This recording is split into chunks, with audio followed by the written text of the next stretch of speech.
네, 안녕하세요. 네, 그림책으로 우리 아이 키우기. 오늘 5번째 시간이에요. 그리고 오늘의 주제는 그림책으로 약속 배우기입니다.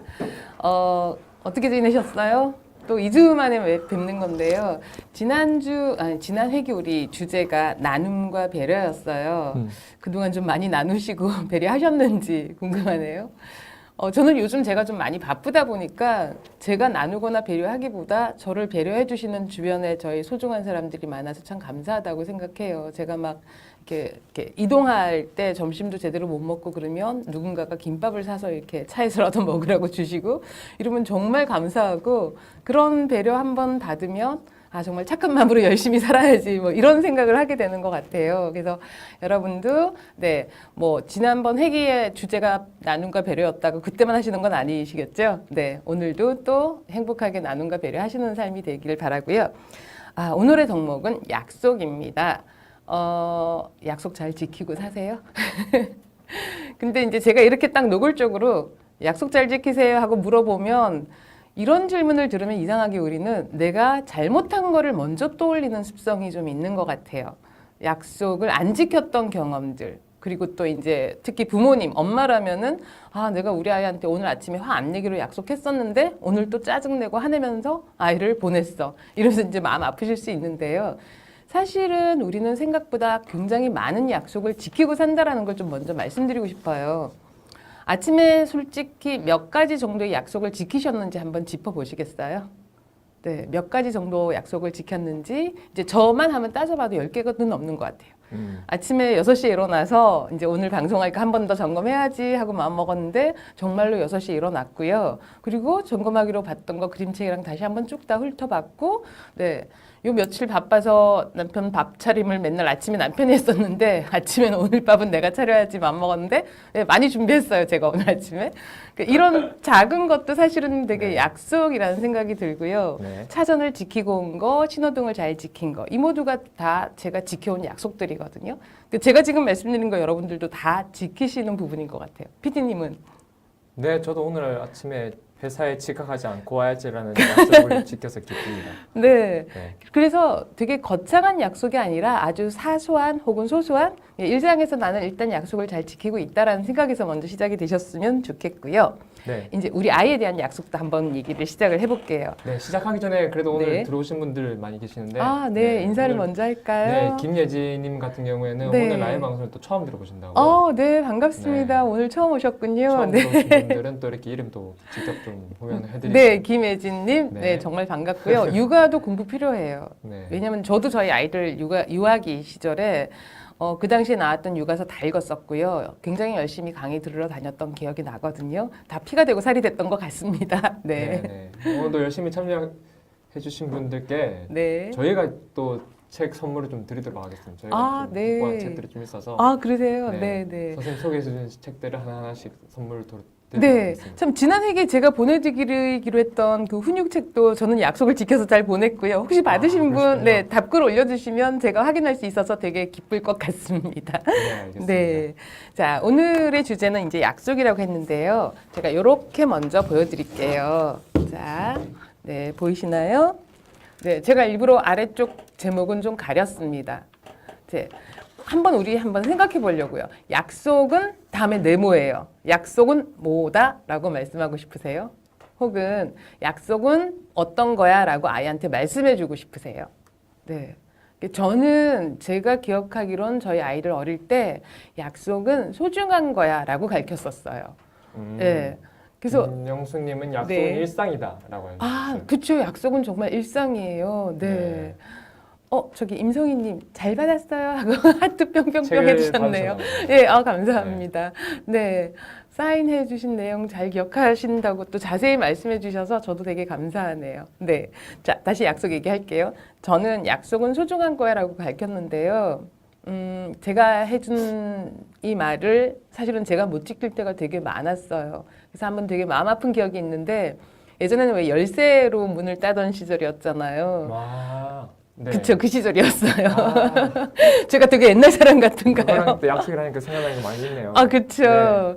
늘 아이한테 가르치다가 이제 아이한테 열쇠를 맡기지는 못했어요. 초등학교 한 1, 2학년 때였는데 이제 제가 도착하기로 한 시간에 집에 도착을 못해서 아이가 20분을 놀이터에서 기다린 거예요. 근데 이제 엄마를 기다렸던 그 아이 마음이 너무 이제 속상하고 힘들었는지 저를 보자마자 막 울면서 엄마가 약속은 소중한 거라고 하셨잖아요. 라면서 울었던 게 기억이 나요. 어찌나 미안하든지. 정말 그래서 그 다음부터는 아이하고 하는 약속을 정말로 좀 더 잘 지키려고 애를 썼던 게 기억납니다.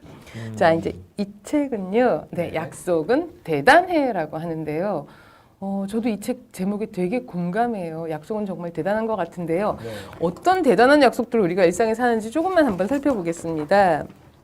아, 네. 예쁜 토끼가 나오고 있어요. 자, 약속은 무언가를 하기를 정하는 거예요. 그러니까 약속은 뭘 한다라고 아이한테 가르쳐 주기에 참 좋은 문장으로 시작하는 것 같아요. 자, 친구와 놀이터에서 놀기로 했니? 그건 바로 친구랑 약속한 거야. 그래서 약속을 사전적으로 설명하는 게 아니라 이따가 놀이터에서 놀자라고 말했으면 그게 바로 약속인 거야 라고 설명을 해주고 있어요. 자, 그리고 부모님들 잘 보세요. 토요일에 가족여행을 가기로 했나요? 네, 그럼 바로 그게 아이랑 약속하신 거예요. 그 약속 잘 지키고 계시나요? 그래서 사실 솔직히 이제 부모님들께는요, 우리가 그 공약을 남발하시면 안 돼요. 지킬 만한 약속을 먼저 꼭 해주시기 바래요. 왜냐면 아이들은 약속이 자꾸 어겨지는 걸 경험할 때 상처를 받게 되더라고요. 그리고 이제 부모가 너무 바쁘니까 그 상처 받은 거를 다 풀어주지를 못하시잖아요. 그래서 최소한 약속을 할 때는 내가 지킬 만한 약속을 하자. 이렇게 좀 마음을 한번 먹어보시면 좋겠고요. 자, 약속을 하면 사실은 마음이 되게 설레요. 그렇지 않나요? 자, 제가 요 표지에서 조금 더 얘기를 좀 하고 넘어갈게요. 이 표지를 잘 보시면은요, 동물들이 나오는데 얘네들이 전부 다 새끼손가락 이렇게 들고 약속하고 있어요. 그쵸? 근데 저는 이 동물들의 표정을 좀 보라고 말씀드리고 싶어요. 표정 한번 보세요. 약속이라고 말하는 이 동물들의 표정이 어떤가요? 네, 되게 밝게 웃으면서 눈이 반짝반짝 빛나고. 자, 약속이란 걸 하면서 기대를 하고 있는 것 같으세요? 아니면 걱정하고 있는 것 같으세요? 네. 기대까지 아니더라도 적어도 걱정은 아닌 것 같아요. 그쵸. 최소한 걱정은 아니에요. 뭔가 되게 미소 짓고 웃으면서 난 그 정도는 기꺼이 할 수 있어. 혹은 나 그 약속 되게 마음에 들어. 이런 표정들이 좀 있는데요. 저는 가능하면 아이들하고 하는 약속은 아이들의 정서가 요 정도가 가능한 약속을 했으면 좋겠어요. 근데 왜 이런 거 있잖아요. 학교 갔다 오자마자 꼭 숙제를 해야 돼 라고 약속할 때 아이 표정이 어때요? 그 되게 시무룩하거나 힘 빠진 모습이라면 사실 이미 아이는 나 그 약속 너무너무 지키기 힘들어요 라고 말하는 것 같아요. 그래서 엄마 아빠가 아이랑 약속할 땐 우리 아이가 난 그 정도는 지킬 수 있어요 라는 그 표정을 좀 한번 읽어봐 주시면 좋겠습니다. 네. 자, 그리고, 네. 약속하면 마음 설레고요. 네, 여행 기다리는 거, 여러분 소풍 가기 전날처럼 막 설레는 거 아시죠? 가능하면 꼭 지켜주시고요. 자, 약속은 가능하면 꼭 지켜야 돼요. 그쵸? 그래서, 잊어버려서도, 그리고 갑자기 마음을 바꿔도 안 돼요. 왜냐면은 약속한 사람이 기다리니까요. 그래서 일단은 약속은 지키는 거란다를 먼저 말씀해 주시는 게 맞고요. 그러니까 이런 상황도 참 재밌는 것 같아요. 나가서 놀기로 했는데, 비가 오니까 어쩌지? 가지 말까? 이렇게 고민하잖아요. 근데 이럴 때 말을 안 하고 안 가면 어떻게 될까요? 네, 이 친구 혼자 나와서 기다리게 돼요. 정말 이런 경우들 있거든요. 그래서 정말 약속은 했지만, 네, 약속을 지키기 어려울 때도 분명히 있어요. 그럴 땐 어떻게 하는 거란다까지 이 책에서는 정확하게 말해주고 있어요. 그래서 전화를 해서 두두야 내가 배탈이 났어 병원 가야 하니까 다음에 같이 놀자라고 정확하게 말해주기. 네, 그러면 얼른 나라고 두 사람의 관계가 굉장히 잘 소통되는 게 느껴지시잖아요. 그래서 약속은 무조건 꼭 지켜야 되는 거야. 이런 건 사실은 이론에서만 가능한 것 같아요. 그래서 우리 아이가 약속을 했지만 어길 수도 있어. 하지만 어길 때 어떻게 해야 된단다까지 이 책에서 아주 자세히 설명을 해주고 있어서 이런 얘기를 한번 아이들과 나눠봤으면 좋겠습니다. 네, 어떠세요? 약속은 하고 우리 아이한테 뭐라고 말씀해 주실까? 한번 좀 생각을 해보시면 좋겠고요. 그리고 제가 좀 다른 이야기를 하고 싶어요. 사실은 세상에서 제일 어기기 쉬운 약속이 어떤 약속인 줄 아세요? 세상에서 제일 어기기 쉬운 약속. PD님 어떤 약속이세요? 약속을 지켜야 한다는 약속인가요? 그거보다 더 어려운 거가 있는 것 같아요. 물론 이건 이건 제 주관적인 생각입니다. 저는 제 자신과의 약속. 어떠세요? 자기 자신과의 약속은 사실은 다른 사람과의 약속은 그 사람과 이렇게 손가락 걸고 우리가 딱 약속을 했기 때문에 그거를 가능하면 지켜야지라는 마음이 있는데 나 자신과는 그냥 내 거잖아요. 그러니까 뭐 다음에 내일부터 이렇게 오늘 한 약속을 내일로 미루는 게 사실은 너무너무 많은 것 같아요. 그래서 아이에게요, 자기 자신과의 약속이라는 개념도 스스로 약속하는 거 이런 개념도 한번 좀 양호를 써두시면 좋겠고요. 어떤 분이 저한테 전에 이런 걸 질문하셨어요. 애가 맨날 약속한 걸 까먹어요. 자, 그럴 때는 어떻게 하면 좋을까요? 자, 이럴 때는요, 그 유아나 초등학교 저학년 때까지 아이들은요, 되게 추상적인 언어들의 내용은 되게 잘 까먹는 게 맞아요. 그럴 때는, 작은 스카프나 손수건 같은 거 있잖아요. 그래서 이거는 약속 수건이야. 이런 식으로 한번 약속 스카프야라고 정해주시고요. 약속을 하나 할 때 그걸 매듭을 딱 지어 놓는 거예요.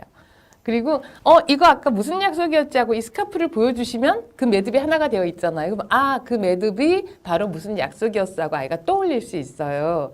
뭐 한 두세 개까지는 유아들 충분히 가능한 것 같아요. 물론 약속을 잘 지키면 그 매듭을 풀어서 또 칭찬하고 축하하고. 네, 이런 식으로 약속을 잘 지킬 때마다 아이가 뿌듯하고 성취감을 느낄 수 있도록 상호작용해 주시면은 굉장히 약속을 잘 지키는 아이로 성장하는 것 같습니다. 네. 예, 여기 김혜주님의 글이 제가 좀 눈에 오거든요. 네. 아이와 약속을 지키고 난 뒤에 엄마가 약속을 지켰어라고 이야기해주면 아이가 엄마 고마워라고 이야기해요라고 하셨는데요. 이거 저도 되게 알려드리는 방법 중에 하나예요. 왜냐하면 사실은 엄마가 일상에서 아이한테 굉장히 약속을 많이 어기시는 거 아시죠? 그게 뭐냐면요. 이따가 해줄게, 나중에 해줄게. 엄마는 하루에 한 10번 이상의 이따가와 나중에가 있는데 아이가 그거를 이렇게 엄마가 약속 지켰다라고 느끼는 거는 사실은 한두 번도 채 안 될 수 있어요. 그럴 때 해주는 방법이 지켰을 때 되게 한 번 더 강조해서 말씀을 해주시면은 우리 엄마가 오늘 약속을 지켰구나라고 아이가 좀 더 잘 기억할 수 있거든요. 그래서 약간 반칙 같은 방법이긴 하지만 엄마의 일상을 좀 고려를 한다면 이런 방법도 좋을 것 같습니다. 네, 알겠습니다. 그러면 다음 책으로 또 넘어갈까요? 네, 다음 책으로 한번 넘어가 보겠습니다. 네, 자, 아빠가 달려갈게. 이 제목 어떠세요? 아빠가 달려갈게. 네, 이런 거 어떠세요? 저는 이 제목이 굉장히 좋아요. 네. 왜냐면 아이 입장에서 들으면 이게 어떤 느낌일까? 그러니까 이건 부모 입장보다 이 말을 들었을 때 아이 마음에 어떤 영향을 일으킬까를 한번 생각해 보시면 좋을 것 같아요. 네, 그래서 조금 볼게요. 아빠가 언제 달려간다고 하는지 한번 볼게요. 자, 네, 되게 사실적인데 되게 사랑스러운 아빠 모습이라서 제가 이 그림이 참 마음에 들어요. 그리고요, 이 그림책의 작가가 병관이 시리즈라고 아이들이 되게 좋아하는 책 시리즈의 작가님이시거든요. 그래서 어떤 아이들, 초등학교 한 저학년 되는 아이들은요, 그냥 딱 그림만 보고, 저 이 책 되게 좋아하는 거예요. 그래서 이 책 본 적 있어? 그랬더니, 이거 병관이 시리즈예요. 라고 딱 말해주는 아이들도 있어요. 그래서 우리나라 아이들이 되게 좋아하는 캐릭터라는 말씀도 좀 드리고 싶네요. 자, 아빠가 언제 달려가는지 한번 볼게요. 네가 만약 무인도에 혼자 있다면? 네. 아빠가 달려간다고 하셨는데 현실적 상황이 아니에요. 우리 아이가 무인도에 혼자 있다면 우와, 아빠는 커다란 배를 타고 너한테로 달려갈 거야. 자, 어떨까요? 아이가 들으면 어떨까요? 네. 여기 지금 엄마가 더 많으신데요. 이런 거 연애하는 시절에 그 연애했던 대상, 물론 이제 지금 남편이 아닐 수도 있겠지만, 네. 연애하시던 그 나의 상대자가 나한테 약간 이런 식의 뻥을 치진 않았나요? 근데 이게 좀 기분 좋고 왠지 모르게 든든한 느낌이 들진 않으셨나요? 이제 그런 느낌의 연장을 한번 생각해 보시면 좋겠어요. 아이들은 되게 상상하기와 현실을 주로 이렇게 자주자주 오가잖아요. 근데 현실적인 말로 설명할 때보다 이렇게 아빠가 되게 상상의 이야기를 가미해서 이야기를 해주면 훨씬 더 심리적으로 든든함을 느끼게 되는 것 같아요. 자, 조금만 더 볼게요. 너가 만약 못된 해적들에게 잡혀 있다면 해적들한테 우리 아이가 잡혔어요. 그럴 때 아빠는 짜잔, 널 구하러 갈 거야. 자, 그림을 잘 보세요. 아빠가 그냥 가시나요? 누구로 변신하셨죠? 누구 같으세요? 이순신 장군. 네, 저도 이순신 장군님 같으세요. 네. 이순신 장군 같은 우리 아빠가 달려와서 나를 구해준다? 상상만 해도 굉장히 든든하고 믿음이 생기고 그래서 내가 뭘 해도 내가 뭐 이것저것 시도해보다가 또 힘들거나 곤란에 처하면 우리 아빠가 달려와서 나를 도와줄 거야. 이런 느낌이 좀 나지 않으신가요? 제가 특히 이 책을 좋아하는 이유는요. 지금 우리는 특히 유아기 아이들한테 너무 사실적인 말로 설명을 해줘요. 네가 그러면 안 되잖아. 무인도 가는 일 그런 건 절대로 없단다. 예. 그러니까 이 책을 읽으면서 어떤 분은 야 이건 너무 말도 안 돼. 무슨 네가 무인도를 가니? 이렇게 정말 요즘 읽어주시는 분도 계시더라고요. 그래서 그게 아니라 그냥 풍덩하고 상상의 속으로 좀 빠져드시면 좋겠어요. 그렇죠. 그래서 여기 나오는 질문들이요. 사실은 무시무시한 악어를 만난다면 어떻게 하시겠어요? 우리 아이가 무시무시한 악어를 만난다면? 네. 아니면은 우리 아이가 눈물이 멈추지 않는다면 어떻게 하실까요? 여기 아빠는요. 이렇게 말씀해 주세요. 너가 만약 눈물이 멈추지 않는다면 아빠도 같이 펑펑 울어줄게 그러는데요. 이 책에서 아이들이 가장 웃음이 터지는 지점이 딱 여기였던 것 같아요. 이렇게 든든할 줄 알았던 아빠가 그림도 되게 작게 나타나서 이렇게 우는 표정이 있는데 아이들이 이상하게 그 그림을 되게 뭔가 되게 재밌게 느껴요. 왠지 아빠에 대해서 더 친근감도 느끼고 그래서 든든했다가 또 되게 인간적으로 느껴졌다가 이렇게 오가면서 우리 아이가 아빠 그리고 세상에 대한 믿음을 형성할 수 있게 해주는 되게 중요한 책인데요. 자, 약속의 개념에서 본다면 어떻게 될 것 같으세요? 어떻게 느껴지세요? 아빠가 달려간다 그랬는데 사실 현실의 아빠는 매번 달려가지는 못하거든요. 이걸 어떻게 하실까요? 그래서 상상과 현실을 좀 구분해서 대화를 하시는 게 좋아요. 그래서 약속은 심리적 약속이라고 이해를 해주시면 어떨까 싶어요. 심리적 약속. 네. 그러니까 현실적으로 아빠가 매번 가지는 못해. 하지만 아빠는 언제든 너에게 달려가는 사람이야. 예, 그런 약속, 심리적인 약속은 이 언어를 써서 해주시면은 우리 아이들이 굉장히 힘이 나고 든든하고 예, 세상을 모험할 수 있는 그런 용기가 생길 것 같습니다. 저도 어디서 들은 건데 어릴 때 아이들한테 가장 중요한 건 그 아이가 찾을 때 필요할 때 곁에 있을 수 있는 것. 그런 것들이 다 가장 중요하다고 했는데 그런 점에서 이런 책을 읽으면서 아무튼 아이들한테 어떤 정서적, 심리적인 안정감을 줄 수 있을 것 같아요. 예, 그러니까 필요할 때 있어준다라는 말이 너무 중요한 건데요. 사실 우리 현실적으로 아이 옆에 항상 필요할 때 있어주지 못해요. 그렇죠. 그래서 10번이 필요한 경우가 있었다 칠 때 몇 번 정도 있어주면 우리 아이가 안정감을 느낄까요?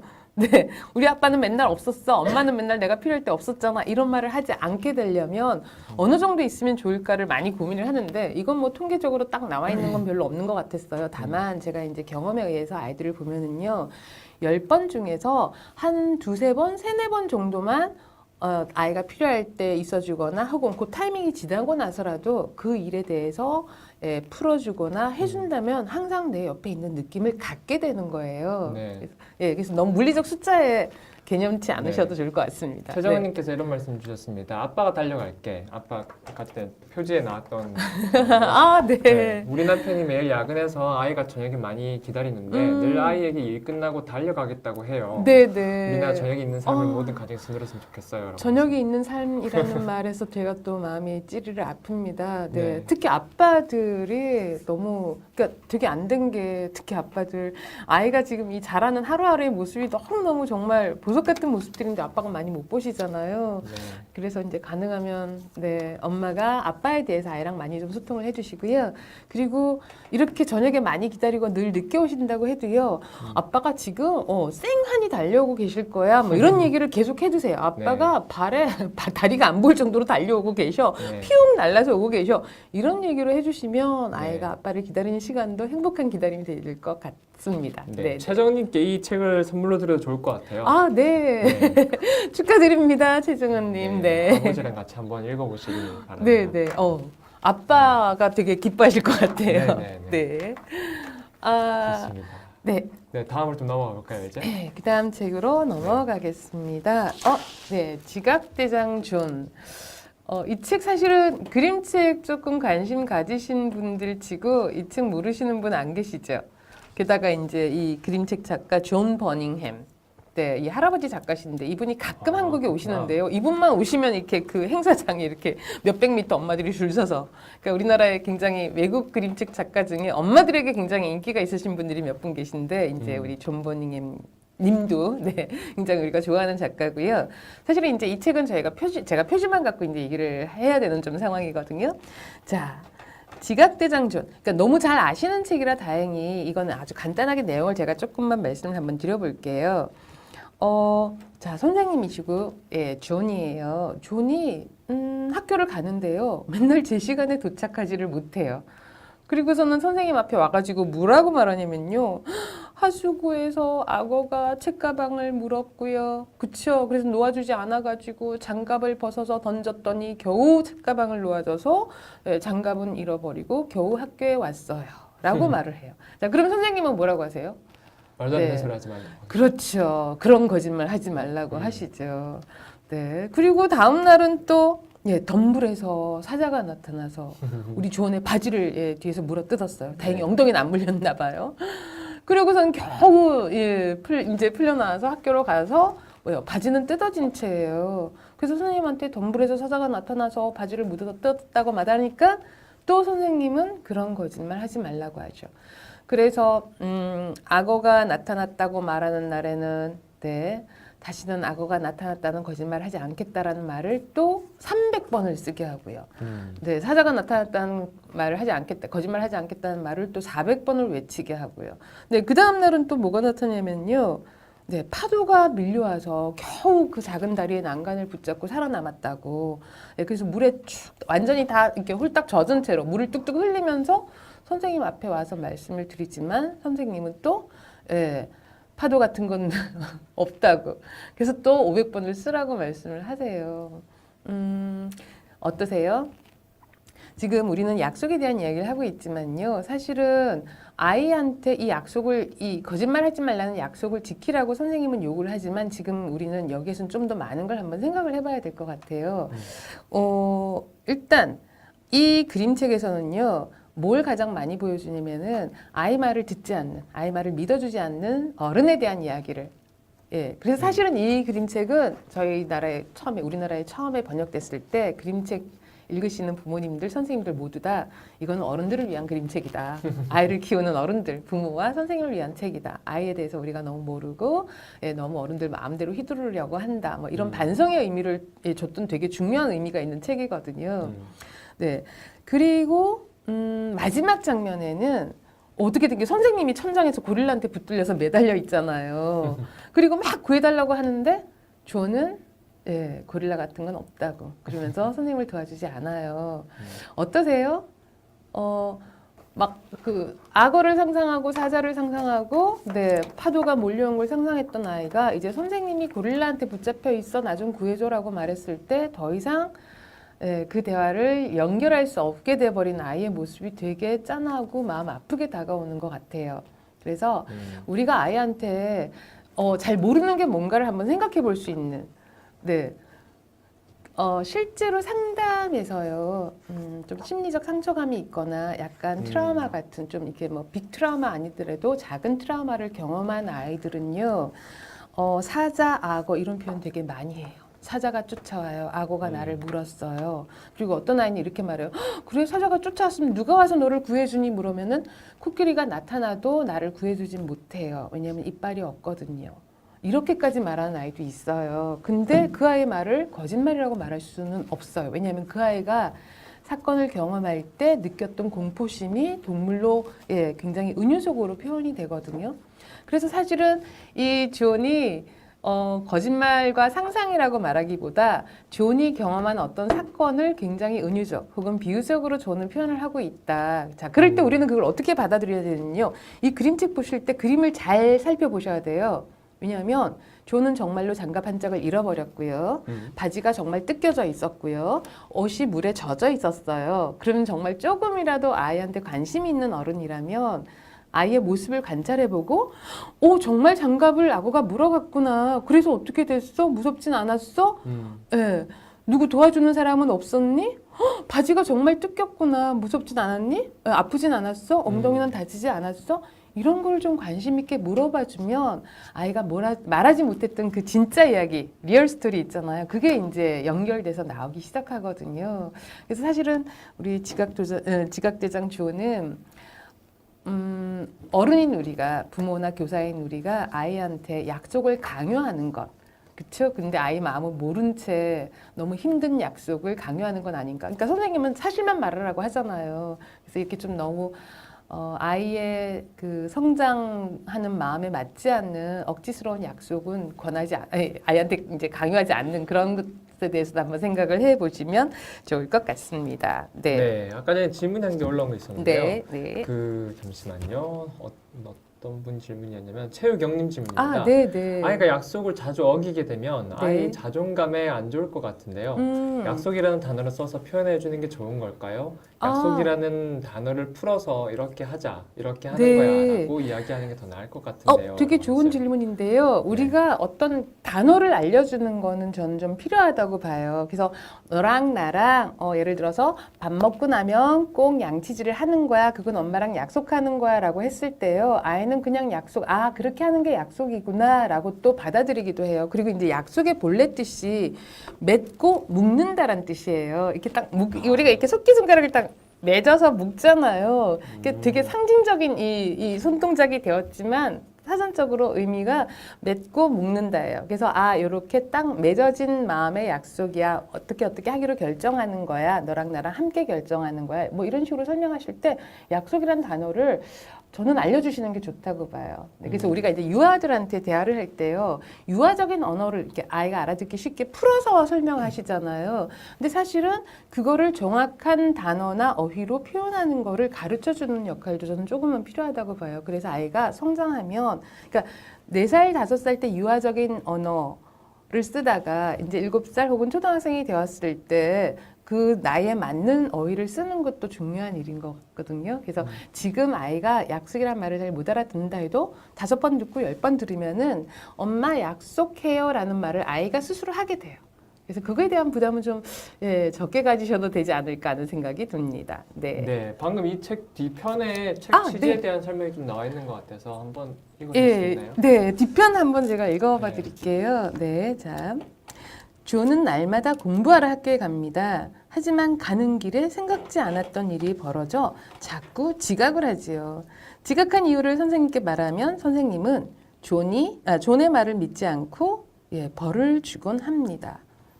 그러던 어느 날 그만 선생님이 고릴라에게 붙잡히는 일이 벌어지고 맙니다. 선생님은 존에게 도와달라고 하나 존은 그런 척도 하지 않고 자기 길을 갑니다. 권위적인 교육 풍토는 검은 옷차림에 회초리를 든 선생님으로 더욱 작아지는 학생의 자아는 선생님이 화를 낼 때마다 작아지는 존의 모습으로 표현하고 있습니다. 네. 제가 이거 읽다가 저도 참 말씀드리는 걸 까먹었어요.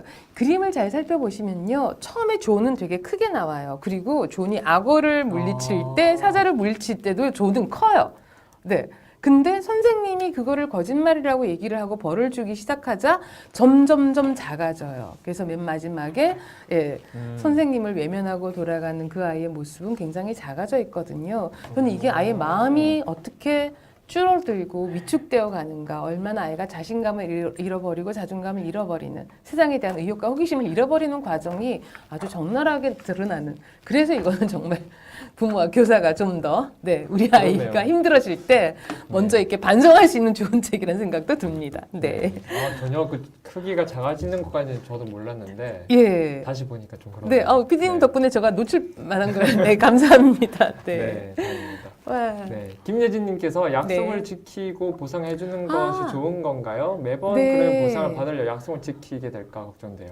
보상에 대해서는요, 정말 조심하셔야 돼요. 왜냐면 우리는 지금 보상 그러면요, 약속 잘 지켰다 하고 이제 정말 약속 잘 지키면 기특해서 왜 보상 주고 싶으시잖아요. 그래서 이렇게 뭐 과자나 간식을 좀 더 좋은 간식을 해주다가 나중에는 장난감으로 가고요. 처음엔 작은 장난감에서 점점 커다란 장난감으로 번져가는데, 그렇게 물질적 보상에 길들여져 버리면 아이가 그 본래의 의미와 본래 그 행위에서 약속을 잘 지켰을 때 그 심리적으로 스스로 느끼는 보상감이 있거든요. 그게 상쇄가 돼버리고 없어져 버리는 것 같아요. 그래서 보상을 하시려면 좀 심리적 보상을 해주시면 좋겠어요. 근데 엄마가 칭찬해 주시는 것도 심리적 보상이거든요.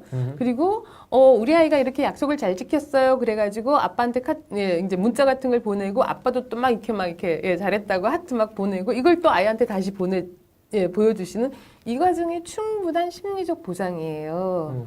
그래서 물질적 보상으로 아이의 행동을 강화시키려는 게 원래 이제 행동 수정 이론에서는 굉장히 중요한 기법 중에 하나지만 이상하게 우리나라에서는 너무 이렇게 오남용으로 인해서 본래의 취지를 잘 얻어가기가 힘든 상황이 돼버린 것 같아요. 그래서 저는 특히 유아기에는 아이들이 엄마 나 잘했지 이렇게 하면서 굉장히 그 의미 자체를 잘 배워가는 시기이거든요. 그래서 가능하면은 물질적 보상은 아이가 바람직한 그 행동하고 연결을 안 지어주셨으면 좋겠어요. 그냥 간식 시간이 돼서 오늘은 엄마가 기분이 좋아서 혹은 오늘은 특별한 날이야 뭐 그냥 다른 핑계를 대셔서 맛있는 간식 주시고요. 아까 그거는 좀 별개의 것으로 아이가 충분히 자기 성취감으로 가져갈 수 있게끔 좀 도와주시면 좋겠습니다. 네, 김미애님께서는 이런 질문 주셨습니다. 동물원은 가기로 했는데 비가 온다거나 하는 이런 불가피한 상황에 약속을 어기게 됐는데 5살 되니 이제 약속을 지키지 않았다고 거짓말쟁이 라면서 엄마 아빠를 혼내요. 이럴 때 미안하다고 말하지만 애는 엄마는 약속을 지키지 않는다고 화를 내네요. 이럴 때 어떻게 반응을 해야 할지 잘 모르겠어요. 이거는 이렇게 제가 좀 말을 좀 따져서 보는 편이기도 한데요. 네. 미안한 일일까요? 어쩔 수 없는 일일까요? 미안한 일은 아니죠. 네, 미안한 일 아니에요. 그래서 되게 아이를 잘 키우려는 애쓰시는 분 중에 되게 엄마가 순한 기질 가지신 분 계시잖아요. 되게 착한 엄마. 착한 엄마들이 보면은 미안하지 않아야 될 때 굉장히 미안하다고 말씀하시는데 이러면 아이가 혼란스러워요. 비가 와서 못 가는 건 엄마도 속상한 일이잖아요. 이건 약속을 어기게 한 건 그럼 그냥 하늘을 원망하시는 게 차라리 낫지 않을까요? 하늘 나빠, 구름 나빴어. 오늘 우리 놀러 가기로 한 날인데 못 가서 엄마도 너무 속상해. 우리 함께 서로 위로해주자. 이렇게 가야 될 것 같아요. 엄마가 사과할 일 절대 아니에요. 그렇죠? 그래서 맞습니다. 아이가 엄마는 거짓말쟁이라고 했는데 엄마는 거짓말하지 않았어를 명확하게 말씀해 주셔야 돼요. 네, 엄마도 너랑 같이 놀러 가고 싶었어. 근데 엄마도 속상해. 근데 너가 엄마를 거짓말쟁이라고 말하니까 엄마가 더 속상해. 그렇게 말씀해 주시고요. 우리가 다음에 또 비가 개고 나면 오늘은 산책이라도 나가자. 비 온 뒤에 산책하면 얼마나 기분이 개운하고 좋은 줄 아니? 해서 그 상황에서 아이가 또 느낄 수 있는 새로운 긍정적인 경험들이 항상 있거든요. 그래서 비가 오면 나빠가 아니라 비가 와서 또 느낄 수 있는 즐거움을 엄마가 좀 찾아서 야 빗소리를 좀 들어보자라든지 그쵸? 비 오는 날 부침개 이런 거 우리 어른들 되게 좋아하잖아요. 네. 이제 그런 추억으로 좀 연결을 해주시면 좋겠습니다. 네, 좋은 질문 주신 김미애님께도 지각대장 좋은 책을 제가 보내드리도록 하겠습니다. 네, 축하드립니다, 김미애님. 네, 다 노트를 해놨습니다. 네, 좋습니다. 알겠습니다. 그럼 다음 주에 넘어가 볼까요? 네, 네, 약속 꼭 지킬게. 네, 약속 꼭 지킬게라고 말하고 있는데요. 자, 이 책은 제가 좀 이렇게 처음부터 천천히 한번 좀 읽어봐 드릴게요. 이렇게 짙은 색, 거의 붉은빛에 가까운 주황색으로 이제 이야기가 시작이 됩니다. 굉장히 사랑스러운 늑대가 나오네요. 제가 이렇게 잘 잡고 한번 읽어볼게요. 이거 되게 재밌었어요. 피디님도. 네, 읽어봤습니다. 상상력을 자극하는. 네, 한번 볼게요. 소개해 네, 오늘은 예의 바르고 마음씨 착한 꼬마 늑대가 숲으로 첫 사냥을 떠나는 날이에요. 꼬마 늑대는 먹잇감을 구하러 힘차게 숲으로 향했습니다. 네, 숲과 이 그림들이 되게 예뻐요, 그렇죠? 그래서 왠지 이렇게 그림책이 좋은 이유는 그림이 있기 때문이잖아요. 그래서 그렇죠. 그림이 마음에 드는 책을 아이들이 되게 좋아하는 것 같아요. 자, 꼬마 늑대는 풀숲에 꼭꼭 숨어 있다가 잽싸게 토끼를 잡았어요. 야! 오, 성공했어요. 오, 이렇게 조심스럽게 숨어 있다가 성공했어요. 토끼 안녕. 나는 너를 곧 잡아먹을 거야. 그런데 마지막 소원을 들어줄게. 이 꼬마 늑대가 왜 마지막 소원을 들어준다는 말을 했을까요? 자, 토끼가 말합니다. 살려달라는 소원은 들어주지 않겠지? 물론이지. 나는 지금 배가 고프거든. 그렇다면 정말 재미있는 책을 읽어줘. 토끼는 마지막에 하고 싶은 일이 책 읽기였나 봐요. 자, 꼬마 늑대 보세요. 꼬마 늑대가 책을 가지고 있을 리가 없잖아요. 하지만 그때 부모님의 말씀이 떠올랐어요. 꼬마 늑대가 부모님 말씀을 떠올린답니다. 마지막 소원은 꼭 들어줘야만 한단다. 엄마가 가르친 걸 꼬마 늑대는 약속을 지키려나 봐요. 좋아, 마지막 소원이니까 들어줄게. 대신 집에 가서 책을 가져올 때까지 꼼짝 말고 기다려. 털끝 하나 움직이지 않을게. 약속해. 자, 토끼도 약속을 했어요. 꼬마 늑대는 집으로 가서 어머, 늑대 집에 이렇게 책이 많은 것도 전 너무 마음에 들었습니다. 전 저기 책 빼면서 혀 낼름거리고 있는 거 너무 웃겼어요. 그쵸. 되게 네. 자세히 보셨네요. 네, 네. 보이더라고요. 좋습니다. 하지만 꼬마 늑대가 재밌는 책을 가지고 돌아왔을 때 토끼는 이미 도망가고 말았어요. 꼼짝하지 않기로 약속해놓고 가버린 거야? 거짓말쟁이. 어떠세요? 자, 늑대 입장으로 읽는다면 너무 억울하고요. 그렇죠. 토끼 입장에 읽으면은 너무 도망가는 게 당연하고요. 네. 되게 재밌는 그림책은요. 이렇게도 생각할 수 있고 저렇게도 생각할 수 있는데요. 이 책도 되게 그런 책인 것 같아요. 네. 자, 토끼의 거짓말에 속아서 화가 난 꼬마 늑대는 씩씩거리며 다른 먹잇감을 찾아 나섰어요. 짠! 꼬마 늑대는 바위 뒤에 꼭꼭 숨어 있다가 재빨리 암탉을 잡았어요. 야! 네, 아까 갖고 온 책을 네, 사용했어요. 아, 그렇네요. 네. 혹시 또 물어봐요. 꼬마 늑대는 또 물어봅니다. 혹시 마지막 소원이 있니? 날 보내줘. 그건 안 돼. 난 지금 너무 배가 고프거든. 그렇다면 아주 아름다운 음악을 들려줘. 이 동물나라의 동물들 대단하지 않나요? 한 명은 책 읽어달라고 그러고 한 명은 마지막에 음악을 들려달라고 하네요. 예. 근데 이제 꼬마 늑대 아까 한번 속았잖아요. 그래서 이렇게 말해요. 아주 재밌는 책을 읽어줄 수는 있는데 이걸 듣는 건 어때? 그랬더니 아니 나는 음악이 듣고 싶단 말이야. 내 마지막 소원은 그거라고. 알았어. 마지막 소원이니까 들어줄게. 와, 꼬마 늑대는 정말 엄마 약속 잘 지키네요. 자, 그럼 악기 가지러 갔다 올 때까지 기다리겠다고 약속해. 알았어. 깃털 하나 움직이지 않을게. 약속 꼭 지킬게. 네. 그래서 꼬마 늑대는 네, 악기를 가지고 또 열심히 달려갔지만 어떨 것 같으세요? 암탉은 당연히 꼬마 늑대를 기다리지 않겠죠. 그렇죠? 거짓말쟁이가 또 있었어. 자, 머리 끝까지 화가 난 꼬마 늑대는 주먹을 불끈 쥐고 세 번째 먹잇감을 찾아 나섰습니다. 자, 꼬마 늑대는 나무 위에 꾹꾹 숨어 있다가 훌쩍 뛰어내렸어요. 라차차. 꼬마야, 내가 널 네. 먹어치우기 전에 어서 마지막 소원을 말해봐. 네. 그랬더니 나를 그려줘. 부탁이야. 이 꼬마 소녀는요. 자기를 그려달래요. 네. 자, 여기서 이제 한번 힌트를 얻어보세요. 너는 마지막 소원을 뭐라고 말할까? 이런 거 한번 아이한테 한번 물어보세요. 되게 재밌는 대답을 들을 수 있어요. 근데요, 대부분 아이들은요, 너한테 만약 마지막에 세 가지 소원을 말하라고 한다면 어떤 소원이 있어? 라고 하면은 어떤 거 얘기할 것 같으세요? 근데 저희 그 문장 완성 검사라고 이렇게 아이들의 마음을 좀 알아볼 수 있는 검사의 질문 중에 하나가 바로 그런 질문이 있거든요. 근데 제가 되게 마음이 짠한 게 엄마 아빠한테 되게 화가 많이 나 있는 아이도요. 우리 가족 건강하게 해주세요. 부자 되게 해주세요. 부자 되면 뭐 할 건데 우리 엄마 아빠 집 사줄 거예요. 막 이런 얘기들 막 해요. 그래서 너무 사랑스러운 마음들을 또 확인하실 수 있을 것 같습니다. 자, 어쨌든 꼬마의 마지막 소원도 집에 다녀와야지 들어줄 수 있는 것이었죠. 자, 꼬마 늑대는 이제 망설여요. 왜냐면 두 번이나 속았잖아요. 자, 결국 꼬마 늑대는 꼬마의 마지막 소원을 들어주기 위해서 집으로 갔어요. 꼬마가 살려달라는 말도 하지 않았고요. 마지막 소원도 되게 예의 바르게 부탁했기 때문에 들어주고 싶었나 봐요. 머리카락 한 올도 움직이지 않을게 라고 소년이 말했습니다. 자, 네, 그림 그릴 도구를 가지고 열심히 화가 났네요, 근데 그새. 화는 나죠. 왜냐면 두 번이나 속았는데 지금 세 번째잖아요. 네. 사실은 두 번 속았는데 세 번째 또 믿어보기로 마음 먹는 이 꼬마 늑대의 용기.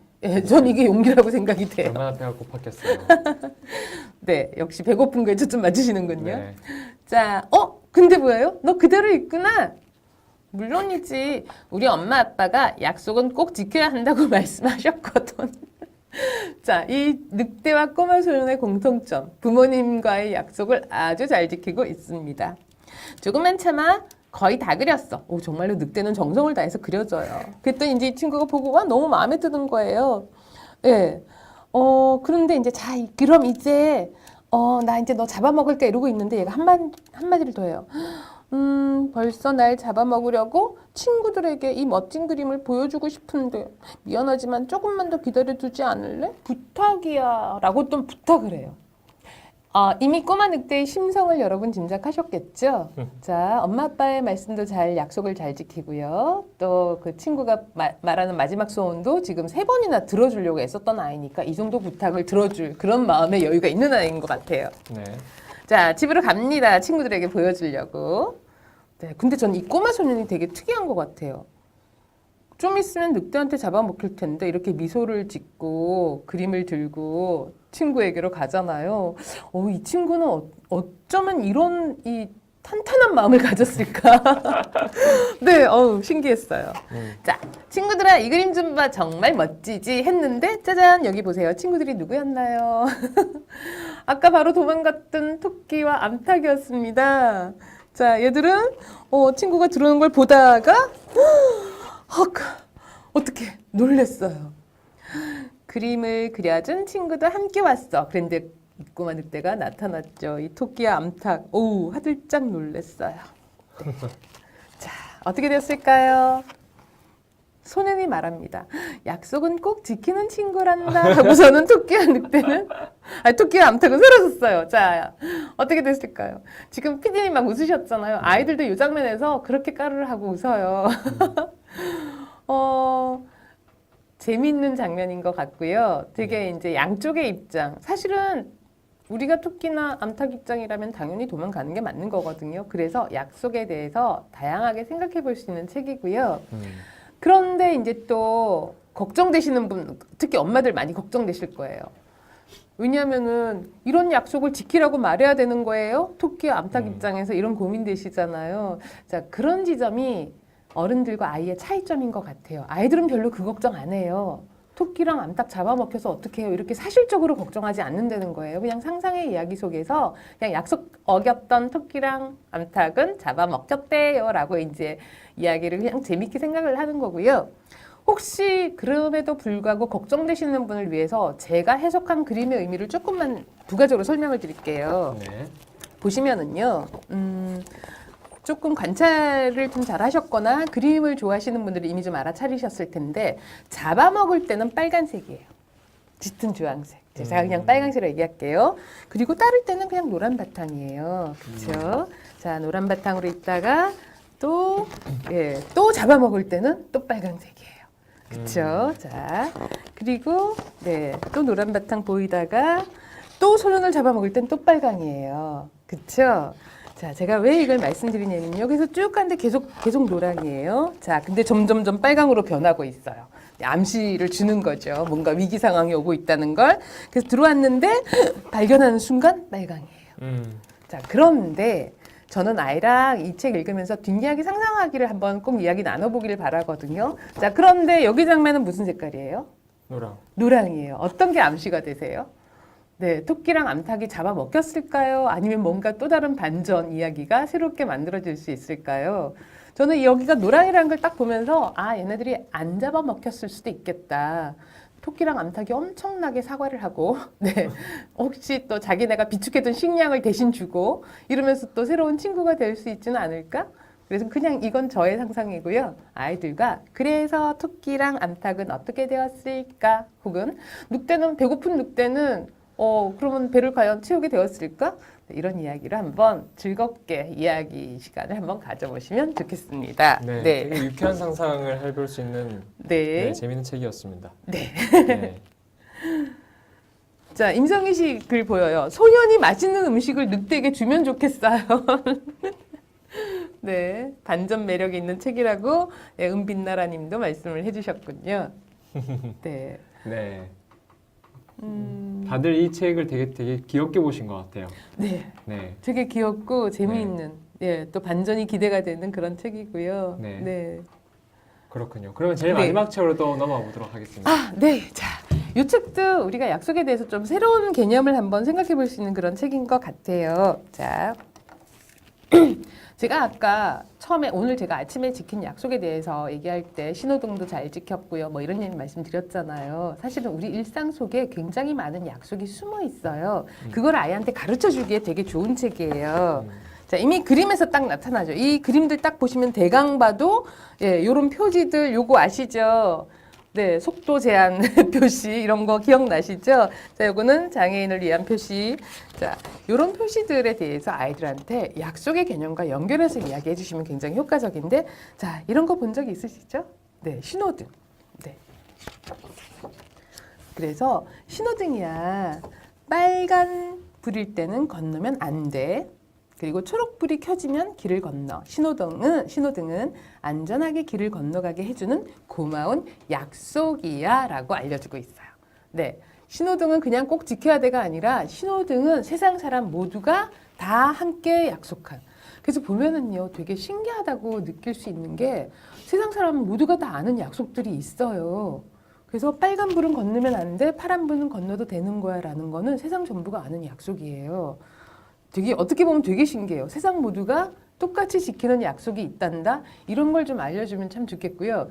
제가 이 약속에 대해서 새롭게 생각했던 것도 운전과 관련됐었어요. 한 20여 년 전에 운전을 처음 했을 때요.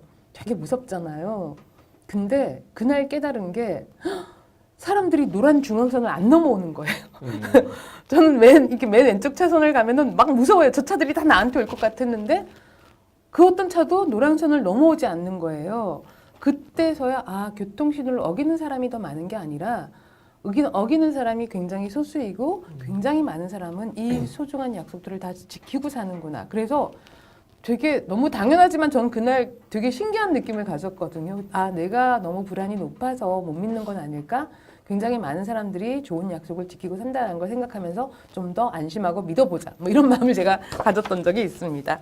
자, 이것도 보신 적 있으시죠? 네. 네. 자, 버스 정류장 표지판이고요. 버스가 정류장에 서면 사람들이 내리고 타고요. 정류장 표지판은 버스 타는 곳을 이제 알려주는 즐거운 약속이다라고 말하고 있고요. 자, 이것도 아시죠? 네. 화장실 표시. 이제 모양이 조금 다르긴 하지만 우리는 이 표시가 이제 딱 보면은 다 알죠. 참, 직구준 아이들이요. 초등학교에 가면 직구준 아이들이 이렇게 이제 요거 만들어다가 바꿔서 달고 막 이런 아이들이 가끔 있다고 들었는데요. 저도 어쨌든, 많이 했습니다. 정말요? 참, 제가 얘기하다가 까먹었네요. 아까 요 초록불, 빨간불에서요. 네. 이 초록불이 깜빡이기 시작할 때는 어떤 약속인 줄 아세요? 빨리 지나가야 한다? 그러시면 안 됩니다. 초록불이 깜빡이는 건, 건너지 말라는 약속이에요. 이걸 정확하게 아이한테 알려주셔야 돼요. 근데 이거를 어기는 어른들이 더 많으시거든요. 야, 깜빡이다, 빨리 달려가자! 이러시면 안 돼요. 왜 안 되냐면 아이의 안전이 위험해요. 엄마 없이 아이가 혼자 신호등을 건널 때 깜빡이면 멈춰야 되는 건데 엄마가 하던 대로 깜빡인다 빨리 달려가야지 이러시면 정말 위험해요. 그리고 이제 요즘은 숫자로도 나타나잖아요. 근데 제가 어저께도 목격했어요. 4가 나왔는데 네, 저도 여자인데 여자를 비하해서 죄송한데 제가 목격한 건 여자 2분이었어요. 4가 남았는데 달리기 시작하니까 이미 중간에서 빨간불로 변하더라고요. 굉장히 위험한 상황이거든요.